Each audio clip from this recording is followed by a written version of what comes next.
はい、皆さん、こんにちは。モノルです。ついにやってきました。フライディジベーダー5 Pro ですね。今届いたばかりのこちらのコントローラーを今回はレビューしていきたいと思います。東京ゲームショウでね、見てからですね、待ちに待っていたっていう感じなんですけど、これの前に Apex 5っていうのをレビューしてきて、期待半分、ちょっと不安半分みたいな感じがあったんですけど、実際今回のね、フライディジベーダー5 Pro に関してはどうなのかっていうのをね、じっくり検証していきたいと思います。そしたら、行ってみましょう。はい。モノロの方ですね、細かいスペックとかこちらのページをですね、概要欄の方に記載しておきたいと思うので、そちらでチェックしてみていただきたいんですが、カラー展開こちらのブラックのみですね。また、限定版としてドラゴンボール Z エディションというものが発売されています。で、その他ね、いろんなアクセサリーがあります。今回私も購入したワイヤレスチャージャードック2 Pro っていうね、ブラックの方とエリートアクセサリーパックですね。で、このカバンだけついてるっていうパターンもあってですね、このスティックとかの替えがないっていうパターンもあったりするので、そのあたりですね、購入する際はちょっと気をつけた方がいいかもしれないです。はい、それで今回ですね、私はですね、このガジェットハイパーさんというところから購入したフライディジベーダー5 Pro をレビューしていますが、別途フライディジの正規代理店のサイズさんからですね、こちらの単品の方のね、ベーダー5 Pro 提供いただいてます。製品としては全く同じものがね、届いているということになっているので、こちらでね、レビューをしていきたいと思います。はい、それで日本国内の発売情報っていうのもいただいていてですね、発売日が1月30日になるっていうことです。またですね、価格の方は税込みで9380円っていうね、ことになるというね、予定ということを伺ってます。おそらくですね、1月14日ですね、この動画が配信される日に正式な発表っていうのがあると思います。購入先のリンクとかがね、もし入手できたら概要欄の方に貼っておきますので、そちらからもチェックをしてみてください。早速開封をしていきたいと思うんですが、今回購入したのはこんな3つのセットがついているものでした。一番全部のリセットみたいなやつをガジェットハイパーさんっていうところで購入したんですけど、気になるのはこの大きい箱ですかね。これは一体何が入っているのかっていうところ、まず見ていきたいと思うんですけど、何が入っているんでしょうか。こちらはですね、こんなケースが入ってました。コントローラー用のケースですね。開けてみると、中身はこんな感じです。こちらですね、スティックとかのね、替えも入っている方でしたね。なんか入ってないっていうね、方もいらっしゃったんですけど、こんな感じでスティックの替えが6つも入っていてですね、十字キーも2つ入ってます。これもね、いろいろチェックしていきたいところですね。で、こちらのケースの方は、これはおそらく充電ドックかなと思います。よいしょ。はい。結構厳重に梱包されてますね。ガジェットハイパーさんで初めて買ったんですけどね、ガジェットハイパーさん自体はアメリカ向けのね、通販サイトみたいな感じで展開されてるんですけど、日本国内からも購入することができたんでね、ちょっと試しに買ってみたんですけど、梱包非常に丁寧でね、多少ですね、角潰れとか若干はありはするんですけど、だいぶ丁寧で、綺麗な製品が届いたんで、好印象ではありましたね。なんかね、今回私は、一時 Amazon でも入手ができたっていう方もいらっしゃったみたいなんですけど、私はちょっとね、それで入手できなかったので、ガジェットハイパーさんっていうね、ところで入手してみたって感じです。価格はちょっとね、高めにはどうしてもなってしまうかなと思いますが、はい、充電ドックです。USB ケーブルのハブになってて、タイプ A が2つとタイプ C が1つで、これ、見えるかな、無線ドングル接続用のね、タイプ A ポートもあって、合計4つの口がありますね。すごいいい充電ドックですね。ここの光り方が結構良かったりもするんで、それも楽しみですね。普段こんなね、豪華なセット製品っていうのはそこまで興味がないんですけど、ベーダー5 Pro に関しては記念でね、ご祝儀っていう感じで買ってしまいました。さあ、その最後に本体の方です。こ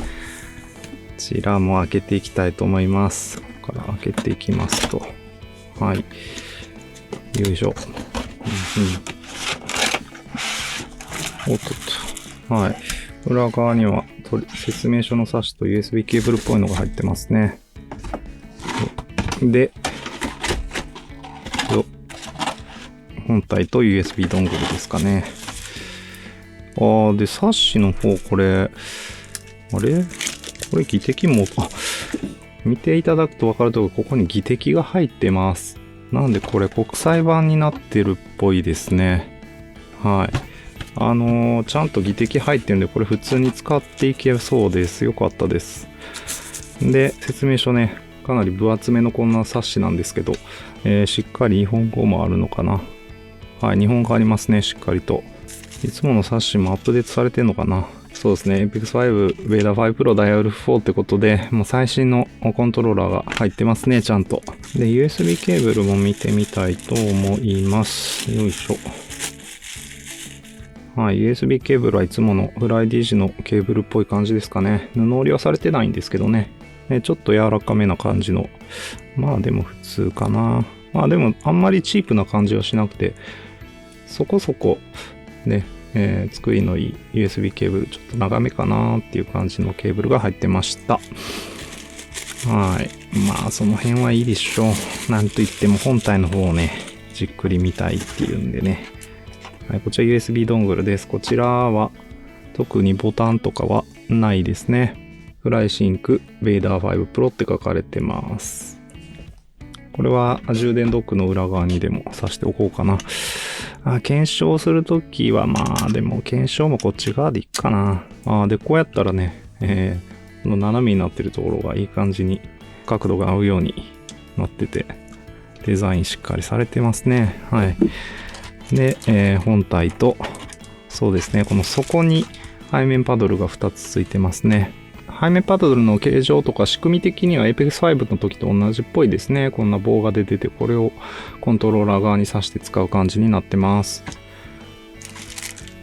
では、ちょっと本体の方ですね。はい、来ました。なんかね、一瞬、ほこりついてるのかと思ったらこういうデザインなんですね。ちょっと金箔が散りばめられてるようなデザインで。このデザイン個人的には非常にかっこいいなと思います。最近黒とこのゴールドですか。黒って言っても真っ黒っていうよりかちょっとグレーっぽい黒で、このゴールドのね、アクセントが入っていて非常にかっこいいです。質感もとてもいいですね。グリップに関してはこれはラバーかな。で、こっちのサイドは普通のプラスチックです。ちょっとサラサラした感じのプラスチックのね、表面になってます。めちゃくちゃいいですね。とりあえず握った感じはね。背面ボタンだけちょっとつけていきたいと思いますね。こんな感じでさっきの棒の部分をここにこうやって差し込んで押す感じです。はい。次は背面ね。ちょっと背面ボタンに関しても耐久性がどうなんだろうみたいなことはね、ここの下側の背面ボタンに関しては言われてたりしますね。まあ、パッと触った感触すごくいいっすね、やっぱ。これは本当に素晴らしいコントローラーなんじゃないかと思いますけど、どうでしょうね。もうちょっと詳しく本体の方見ていきたいと思います。はい、本体正面から見た感じはこんな感じになってますね。横、サイドこんな感じで、裏面こんな感じです。下側に2つのボタンがあって、ファンクションボタンと連射のボタンになってると思います。十字キーは Apex 5と同じタクトスイッチっぽくて、ABXY ボタンは、マイクロスイッチなんですが、CZ ボタンはタクトスイッチっぽいですね。LB、RB タクトスイッチ、ショルダーの追加ボタンタクトスイッチですね。背面ボタンは全てタクトスイッチっぽいです。通常時のトリガーのストロークはこのぐらいあって、トリガーストップオンにするとこんな感じです。非常にこれは Apex 5から思ってましたけど、素晴らしいトリガーストップになってるなって思います。全然ストロークないです。柔らかく押せますね。めちゃくちゃ柔らかくて誤悪しすぎるっていうほどではなく、適度な重さかなって思いますね。はい。そんな感じの本体になってますということで、じゃあせっかくなんで充電ドックにでも載せてみようかな。USB Type-C ポートに挿して、かっこいい。いや、このね、LED 思ったより綺麗に光りますね。かなりかっこいいですね。はい、乗っけるとこんな感じです。いいよ。これはなかなかかっこいいですね。普通にこれ、黒基調のインテリアとか PC のね、黒基調な PC とかと並べておくと非常にいいインテリアとしてもいいんじゃないでしょうか。はい。スティックの重さ見ていきたいと思います。今標準ですね。スティックの位置っていうのはちょうど真ん中に来てます。ここにミンとマックスって書かれてます。右の方がちょっと柔らかいですね。軽く回せてしまうような感じっていうのはありますね、確かに。左の方がちょっと硬めかな。私ここあんま気にしたことないっすけどね。結構緩んで、重さ変わっちゃうよっていう方がいらっしゃるところではありますが、それに関しては右スティックに関してはね、あるかもしれないですね。はい。で、右スティックの重さを測ると、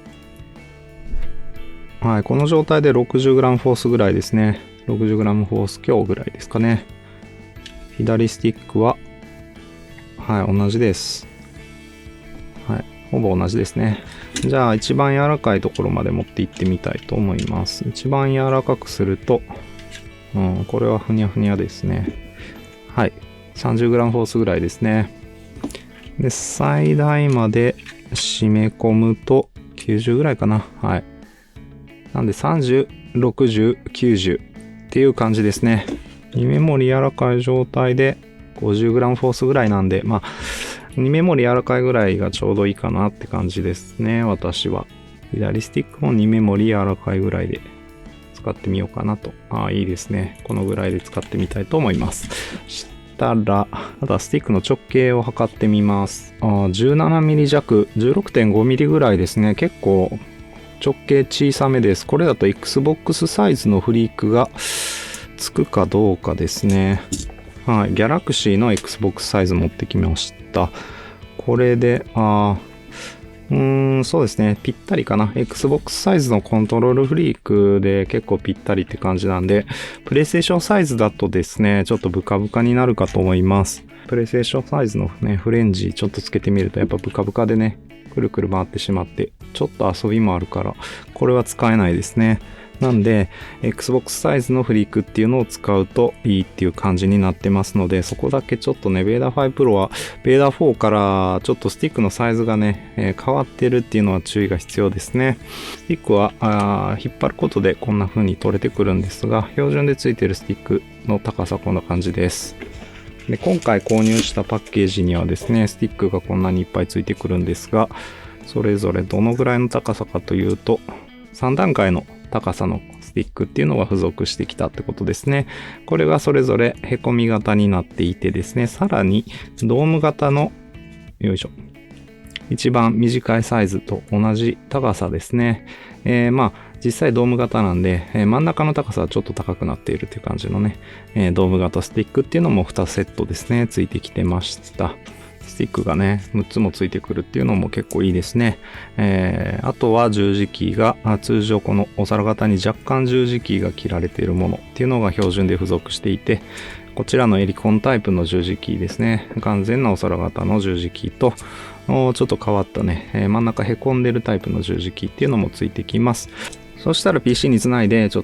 っと詳しく見ていきたいと思います。まずですね、フライディスペースステーションが 4.1.3.15 ということで、ちょっとこれもアップデートがありました。言語日本語設定にしてますと。で、ベーダ5 Pro がね、しっかり認識されてます。まずは、設定みたいですね。ログ、クイック切り替えはいらないですかね。スリープなしで、スティックのノイズ防止ですね。これをオフにして、自動キャリブレーション、リバウンドアルゴリズムオフですね。10ビットなんで、一旦8でやってみようかな。いや、12でもいいかもしれないな。中心感度が中にして、で、ファームウェアアップデートっていうのは、ないですね。なんで、コントローラーのバージョン 7.1.3.8 っていうのがですね、今回のインターナショナルバージョンのベーダ5 Pro の工場出荷時のバージョンになっていました。無線ドングルの方もチェックしようかな。無線ドングルは更新があったので、0.4.6.7 にアップデートします。はい。これで、レシーバーのバージョン 0.4.6.7 ってアップデートされたので、最新版になりました。で、さっき気になったのがですね、これですね、ドックがあるとコントローラーチャージングドック2 Pro っていうのが、設定ができるようになってて、ライティングがいろいろ変えれるようになってるみたいです。なるほどね。デフォルトモード、スマートスリープ、ライト同期、システム連動でライトオフ、バッテリー表示。なんだろう、バッテリー表示って。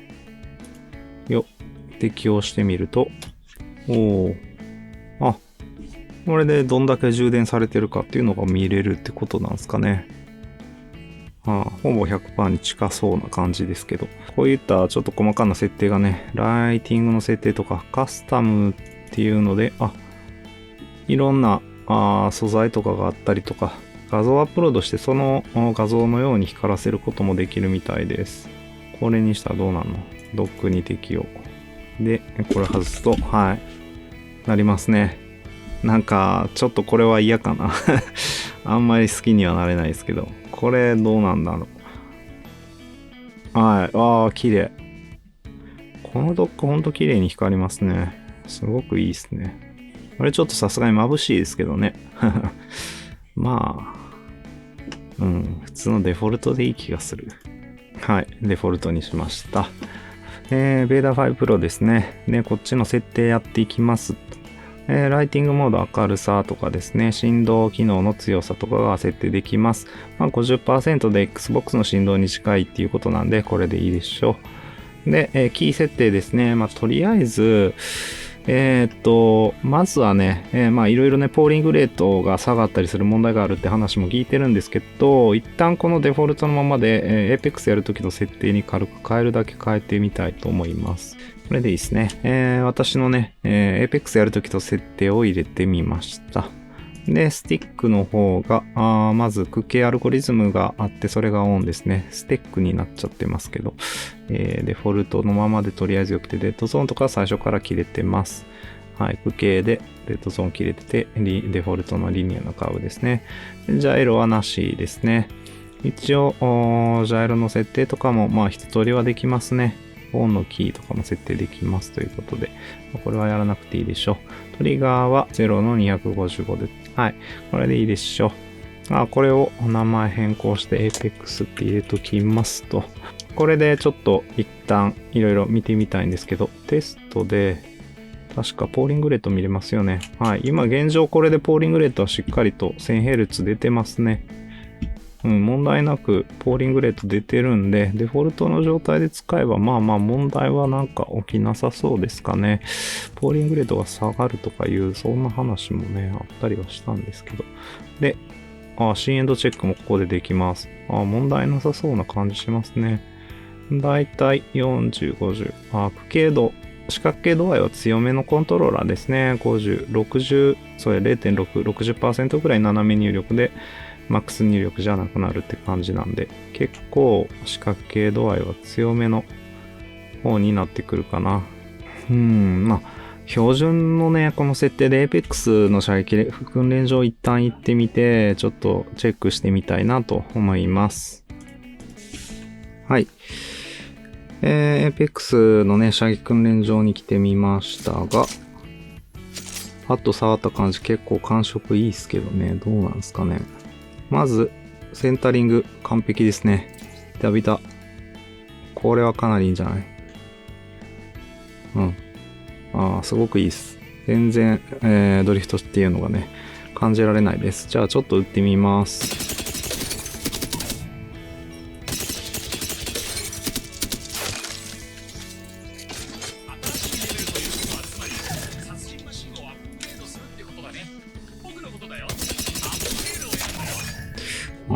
これ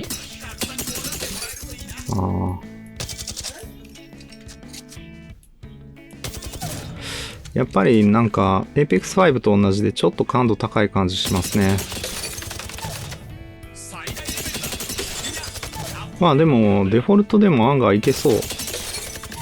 デフォルトでも案外いけそうな感度に感じますね。全然いいんじゃないですか。かなり当て感も良さそうですし。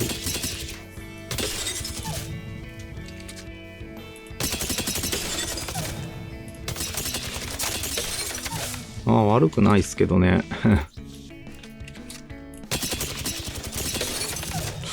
非常にね、これデフォルトでも結構私は好きですけど、おそらく感度はちょっと高いかもしれないです。実際どうかっていうのをチェックするためにね、スティックの感度カーブ計測していきたいと思います。はい、フライディジベーダー5 Pro のスティック感度カーブ計測してきました。今までのフライディジ製品と同じで、スティックの中央感度をですね、遅いと中ぐらいと速いっていうね、3つ選ぶことができて、それぞれで感度は違います。パッと見かなりリニアに近くて、特に、ミディアム、中ですね。こちら非常にいい感度だったかなっていうふうに思いますので、これならね、普通に、そのままデフォルトでも使えるかなと思います。で、可動域の方若干ですね、10% ほど広いっていうね、関係で、ちょっとね、低感度気味な、直線上で低感度っていうね、そんな感じに見えますね。はい。で、こちらがリニアとの誤差なんですけども、これを見てみると分かる通りですね、若干10% ちょうど可動域が広いっていう形になっています。でですね、ちょっとね、詳しく何度もですね、射撃訓練場とかで検証してみるとですね、この製品ですね、どうも感度がね、このグラフで見るよりも高く感じられるっていう現象がありました。その原因がね、全くわからなくてですね、ちょっと困ったなっていう風な感じなんですけど、この中立付近ちょっと感度が高く出ているっていうところがね、その原因の一つかなとは思うんですけど、それだけでは説明がつかないぐらいちょっと感度が高く感じるんですよね。で、これがね、本当にちょっとリニア化設定を作るときに特に頭を悩ませたところでした。リニア化設定を作ってきてます。3パターンあります。本当にですね、このグラフ上でリニアにしたいっていうことであればですね、この中ですね、中央感度を中、ミドルにして、00の31、32、エッジのデッドゾーン10入れるっていうものですね。で、本当にですね、順行に近いような操作感にしたいよと、そういう方はね、この右下のやつですね、中央感度は中で、エッジのデッドゾーン10っていう風に入れてからですね、カスタム感度の設定ですね、9の6、31の31っていう風に入れてあげるっていうね、この設定が一番ですね、順行に近いです。実際 Apex とかね、R5 とかをプレイした感覚一番強かったのはこの右下の設定でした。このね、紺色のグラフのもので結構中立気に低感度気味に出ているんですけど、これが意外とですね、感度そこまで低く感じないんですよね。不思議なもんなんですけど、ほとんどの方にはこの設定が一番おすすめかなというふうに思います。ぜひね、こちら使ってみてください。はい、それで、今回もですね、プロメテウス82っていう方法でですね、PC 接続時の遅延ですね、入力してから PC で検出されるまでの遅延っていうのを計測してきています。結果の方はね、ゲームパッドエレーサーの方で見ていきたいと思うんですが、まず有線接続時は、左側こちらがボタン、こちらがスティックの遅延ということになってます。それぞれ 2.94 ミリセカンド、4.87 ミリセカンドっていうのが平均値でした。非常にこれ優秀だったんですけど、もっとね、注目したいのがこっちなんですよね。この無線ドングル接続の遅延なんですけど、ボタンとスティックですね。それぞれ平均が 3.89 と 5.77 っていうことなんですけど、最大値が 6.95 ミリセカンドっていうことで、これならもう全然無線ドングルで使っていけると思います。なのでね、私ちょっとこれからゲームプレイやるんですけど、もう全部無線ドングルでやろうと思ってます。それぐらい無線ドングルの遅延が優秀でした。有線ケーブル接続の方が、1ミリセカンドだけ優秀なんですけどね。1ミリセカンド変わったからって何も変わらないと私は個人的に思うのでですね。ドングルでね、やろうかなっていうふうに思ってる感じですね。Bluetooth はいつも通りに20ミリセカンド超えっていうところで遅かったんですけど、一応スイッチモードで有線接続をね PC でもできてですね、そちらの遅延っていうのが 11.04 とか 13.23 ミリセカンドということで、ちょっと遅めですね。気づけるかどうか結構微妙なラインではあるんですけど、ネイティブジャイロを使ってですね、レーシングゲームとかモンハンとかですね、エイムとかをね FPS ゲームでやりたいっていう方にもね、これならおすすめできるような値なんじゃないかなというふうに思いました。はい、そんなわけでスイッチ1に接続した時にスイッチプロコの無線接続と比較した入力遅延というのをですね、平均フレームで計測したものっていうのがこちらになります。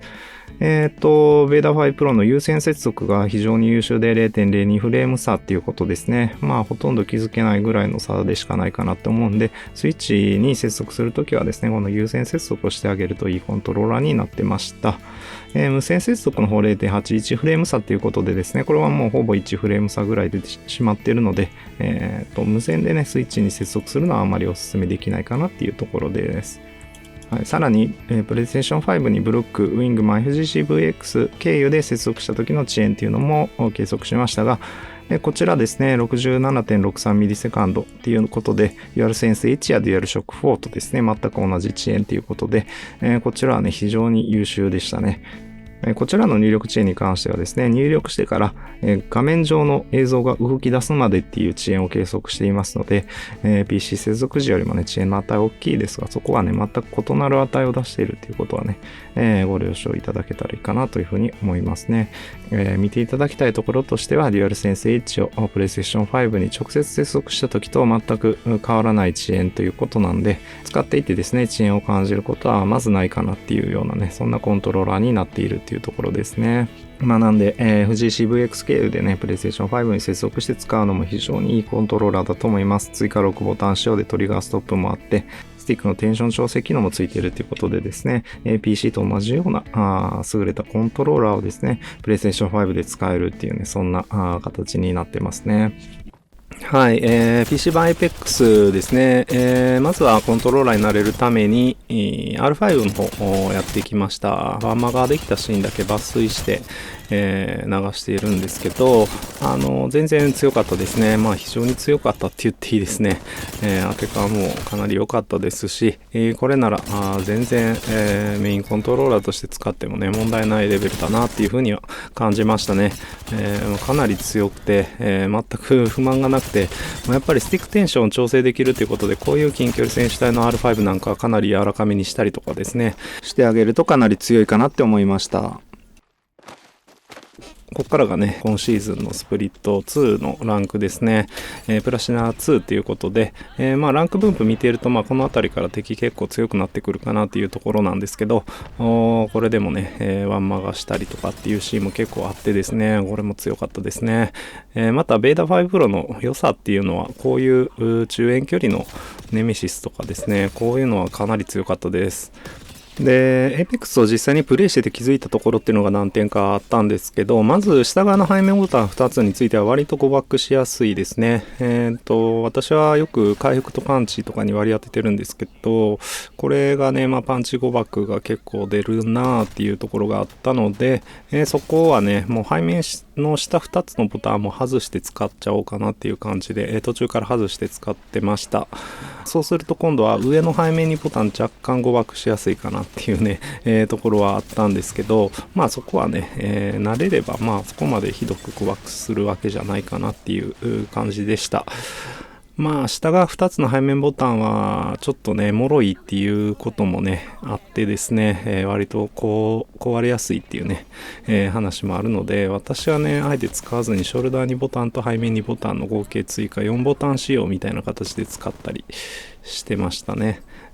それはそれでね、全然ありかなっていうんでね、どうしても6ボタン必要なゲームの時だけですね、モンハンとかですか、そういう時だけ使うみたいな感じでもいいのかなっていう気はしてました。あともう一点ですね、右スティックの方のテンションリングが勝手に動く、勝手に緩んできてしまうっていうね、問題。これはね、私も Apex やってて、実際にありましたね。結構緩んじゃって、すごく柔らかくなっちゃってですね、エイムがぐちゃぐちゃになるみたいなことが結構あった印象がありました。分解できる方はですね、自分の好きなテンションに調整した上で、テンションリングをですね、最小の位置にあえて持ってきてしまうと、それ以上柔らかくならないので、ずれることがなくなるっていうね、そういう方法があったりはするんですけど、分解せずに、これをね、うまく固定するっていうのは結構難しくてですね、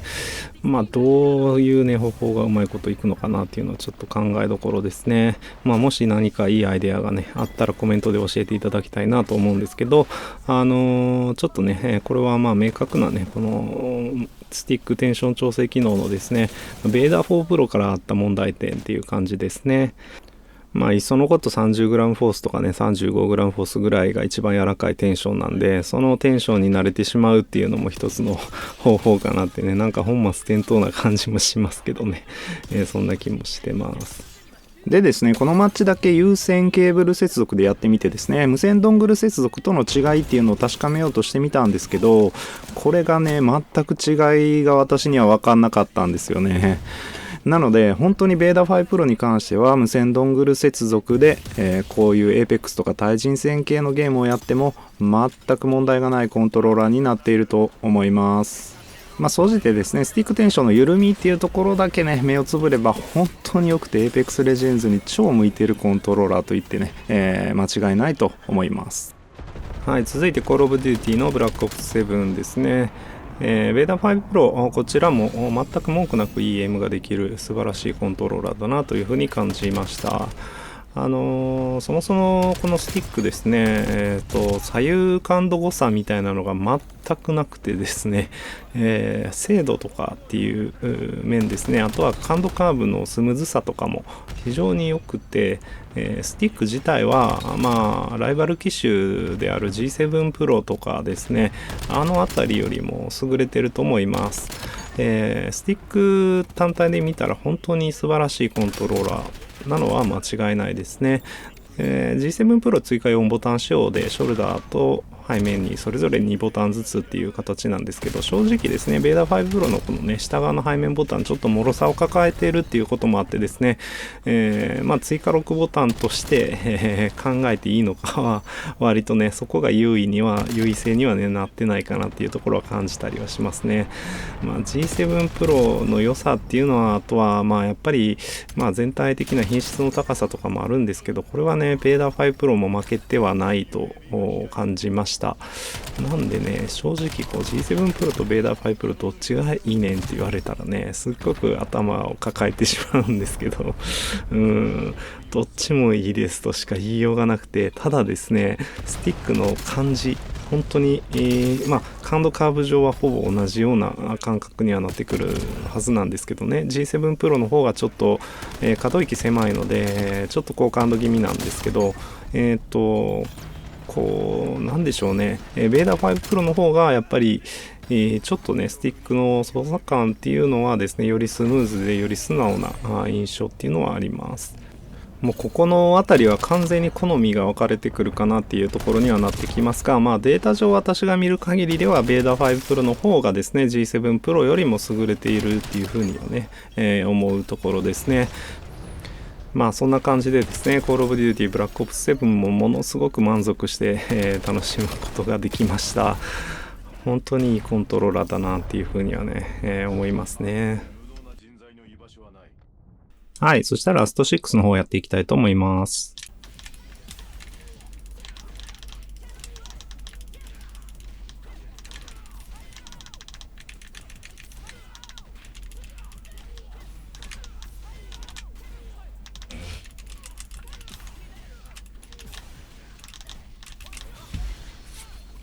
はい。一通りコンボ練習やってみたんですけど、これ十字キーめちゃめちゃ斜め入りやすいですね。かなりいいです。ABXY ボタンのストロークも超短くてですね、これも相当いいんですよね。ほとんどね、ストロークないような感じで、連打もしやすいですし、十字キーの連打もかなりしやすかったです。これは格ゲーは普通に使えるんじゃないかなっていう気がしますね。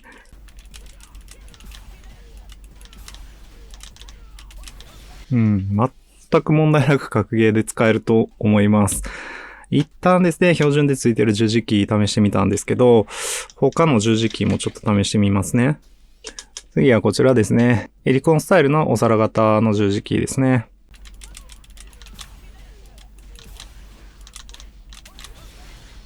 はい、エリコンスタイルの、完全なお皿型の十字キーも非常に良かったです。どっちでもいいかなっていう感じはしましたね。特にお皿型じゃなきゃ操作しづらいっていう感じもあんまりなくて、これはもう本当に単純に好みっていうか、そんな感じですけど、わずかにやりやすいかな、こっちの方がね。もう何も考えなくても普通にこうやってコンボ入ってきますからね。いや、めちゃくちゃいいですね。私はこのお皿型の方がわずかにコンボ精度上がるかなっていう気がしますね。波動がね、シンプルに擦るだけで入るんで、これがちょっといいかなっていう気はしましたけど、どうでしょうね。はい。はい、そしたら最後ですね、へこみ型のちょっと変わった十字キーですね。こちらを試してみたいと思います。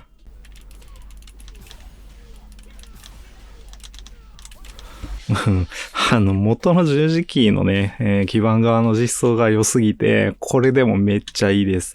で、この凹み型の良さが一個あってですね、それがこの前ダッシュの入力しやすさっていうかね、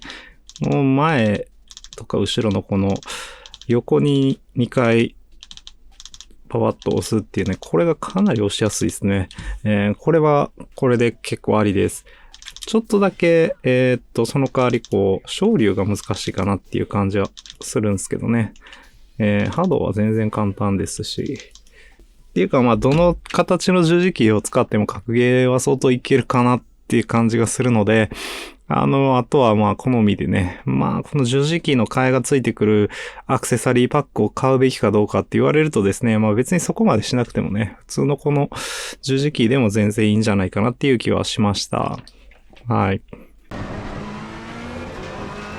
最後にアセットコルサの方ですね、プレイしてきました。まずアナログトリガーですけど、こちらはApex 5とか Vader 4 Pro と同じようにすごく良かったです。基本的にスティックテンションを調整できるコントローラーでレーシングゲームやるなら左スティックの方はかなり重めに設定するのがね結構おすすめかなって思うんですけど、今回もマックスまで重くした状態でですね左スティックの方を操作してました。そのおかげかですね結構いいタイム連発することができましたね。さすがに Apex 5のですねトリガーを重くできる機能とかね、そこまではね、操作性良くはなかったのでレーシングゲームにバリバリ使っていけるっていう意味ではね Apex 5の方がおすすめ度高いんですけど、全く問題なく使っていけるのと振動機能もね、相変わらずフライデージはいいっていう風に感じました。ただですねトリガーの設定でですねトリガー振幅っていうやつがデフォルトではちょっとね最初のなんていうんですかね小さな振動をですねちょっと大きめに強調して、振動させるっていう設定が入っていてですねそれの設定をねトリガー振幅っていうのを1の45っていう風にですね細かい振動をそのまま細かく振動させるような設定に変えてあげるっていうねそういう一工夫してあげるとですね振動はちゃんとね楽しめるような振動になってくれるかなって思います。それをしないとねすごい震えてですねしびれるような振動がずっと続いちゃったりして本当に手がしびれてきちゃうような感じだったんでね、そこだけはねちょっと設定で工夫してあげる必要があるかなというところですね。デフォルトの設定がちょっといまいちかなって感じなんですけどね。ただそれさえやってあげれば振動も最高にね良くて非常にレーシングゲーム楽しみやすいコントローラーでした。そんなこんなでタイムの方もね1分46秒880っていうことでした。非常にいいタイムだったと思います。はい、そしたらスティックカウントの計測とかね、遅延検証のために分解をやっていきたいと思います。ここのスマホホルダーがつくところもちょっと外します。結構硬いなこれ。外れました。ここのね、このトライアングルのところの化粧板っていうのを外して、ここに2つネジがあるので、これを外します。そしたらこのフロントパネルが全体的に外れてきますね。十字キーをまず外さなあかんですね、これ。十字キー外して、で、このフロントパネルっていうのを、はい、結構硬いんですけど、外していく必要があります。よいしょ。OK。はい。フロントパネル外れてきました。そしたら、ここにあるネジですね。1、2だけか。4つだけですね。外して、さらに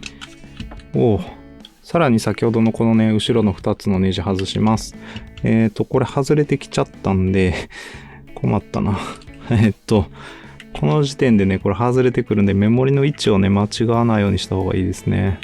だから、この4つのネジも外していきますね。はい。これでバックパネルが外れてくると思うんで、外していきます。もうこれはいいかな、もう外れちゃってね。はい。はい。これでバックパネルが外れてきました。背面ボタンのところ別基板になっててリボンケーブルつながっているので、これだけ、気をつけて外さなきゃいけないですね。切断しないようにします。中身が出てきて、こんな感じですね。下側の背面ボタンはこの2つのね、タクトスイッチになってるみたいですね。これどうなんだろうな。背面ボタンちょっとつけてみましょうか。背面ボタンつけたままでも分解自体は多分できますね、これ。背面ボタンを押すところの構造っていうのはね、ここここが背面ボタンを押すようになっていて、背面ボタンを押すと、このプラスチックの腕みたいになってるところがちょっと歪むようにしてね、こう押されて動くっていう、そういう仕組みになってますね。そうですね、以前から特にここのパーツの形状っていうのは変わってないみたいなので、ここが壊れやすいっていうことみたいですね。これはね、まあ確かに、壊れるのもわからんではない構造してるかな。さすがにこのプラスチックの腕みたいなパーツだけでね、作られてるっていうのは脆いかもしれないですね。リボンケーブルをちょっと外しておきますね。で、こっちのネジは1、2、3、4、5、6、7箇所ですね。7箇所のネジを外していきます。まず真ん中が1箇所ですね。バッテリー裏にあります。バッテリーの下にありますね。ちなみにトリガーストップなんですけど、マイクロスイッチがここに載ってます。これがね、この板状のマイクロスイッチになっていてですね、こいつを押す形になっていて、トリガーストップをオンにすると、このマイクロスイッチがこうガチャンとこっち側に来て、これで直接このボタンのところでこのマイクロスイッチと板バネをね、押すっていう形になってます。非常にこれは、素晴らしい作りですね。しっかりしてます。これは本当にストローク短くていいトリガーストップですね。ここはさすがにギュッと押しても壊れないんじゃないかな。これはなかなか壊れにくそうな作りはしてますけどね。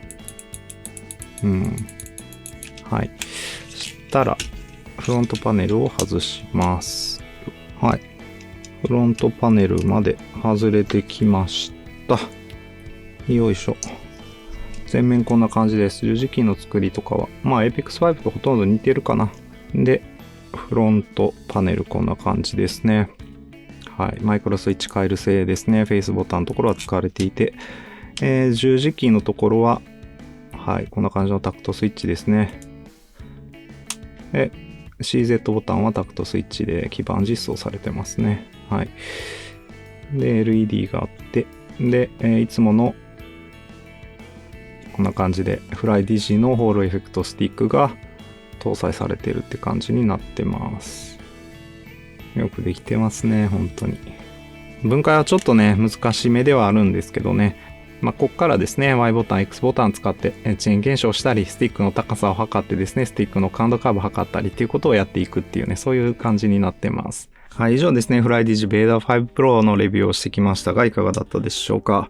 めちゃくちゃいいコントローラーだと思います。率直に言ってこれは本当にいいコントローラーだと思いますね。不安点としてはやっぱりこのね、下側の背面ボタン2つっていうのがちょっと脆いって言われてるところぐらいでしょうか。あとはもう遅延とかも本当に全てにおいて優れていて、無線ドングル接続でも FPS ゲーム格ゲー使ってきます。FPS ゲームバッチリ使えるスティックでしたし、格ゲーにもまあまあ使っていける十字キーかなっていうところですね。本当にもう完成されているコントローラーだなっていうふうに思います。今時 1000Hz だったり、ホールエフェクトスティックだったりしてですね、8000Hz だったり、TMR スティックだったりじゃないっていうところは若干古さも感じるんですけど、そういうパッケージの中ではですね、もう完成度が圧倒的に高いコントローラーだと。そんな風に感じますね。とにかくもっとね、細かなところをひたすら煮詰めて、作り上げられている、そんな印象のあるコントローラーでした。ちょっとね、コントローラー業界自体もですね、一つの、ある意味、頂点みたいなところにだいぶ差し掛かってきてですね、こっからはね、さらに上っていうね、大きな改善っていうのはね、あんまり見られなくなってくるんじゃないかな、なんていうふうに思ったりもするような、そんなコントローラーですね。一つ決定版としてですね、入手しておいて損はない、そんなコントローラーになっているんじゃないかなと思います。どうしても下側の背面ボタンね、脆さが気になるっていうところはあるんでですね、私はですね、追加ボタン4ボタンあれば結構十分ではあったりするので、下側2つは外してですね、使おうかななんて思ってたりもしますね。はい。それで私、こちらのね、ベイダー5 Pro ですね、ガジェットハイパーさんの方でですね、アクセサリーパックとこのカバン、充電ドックがついたものをね、18,000円ぐらいで購入したんですが、日本国内での発売っていうのはですね、こちら、単品ですね、ベイダー5 Pro 本体単品の価格っていうのがですね、9380円っていうね、そんな価格で発売される予定というふうに伺ってます。発売日が1月30日ということですね。まあ正直ね、この内容であればですね、9380円という価格はかなりコスパが高いような気がしますね。最近はね、1万円を超えてくる感じのコントローラーっていうのが、まあ大体このベーダ5 Pro みたいなフルスペックのコントローラーでは増えているのでですね、1万円切ってくるっていうのはかなり大値打ちなんじゃないかなというふうには感じました。細かなね、改善点っていうのが必要っていうところをね、あえて、まあそれはね、いいよと感じられる方はね、まあ1台ね、入手しておいて、まあ損はないんじゃないかなっていう気がしますし、これをね、ずっと長く使い続けていきたいよっていう方にもね、結構おすすめ度高いコントローラーなので、購入先のリンクがもし、入手できたらですね、概要欄の方にも、そちら貼っておきたいと思いますので、ぜひね、チェックしてみてください。はい、そんなわけで Web サービスモノルの方のね、Apex Legends 向きゲームパッドコントローラーおすすめランキングの方では、Vader 5 Pro を1位に上げさせていただきました。完璧っていうところではあと一歩ね、下側の背面ボタンっていうところとスティックテンションのね、ズレっていう2点短所はあったんですが、それを考えてもですね、DualSense Edge とかはね、には勝ってるかなって正直思いますね。なんで1位かっていうとですね、使ってみた感覚がすごく良かったっていうところ、スティックがね、本当に良かったっていうのとですね、あとはやっぱり遅延ですかね、もうすべてにおいて遅延が良かったっていうところ、無線でも Apex を楽しめるっていうのはね、結構珍しいのでですね、そういうトータルで考えてね、1位に上げさせていただいてます。実際、手に取った方はね、ランキングどのように考えるでしょうか。そういったところもコメントで教えていただけたら嬉しいですね。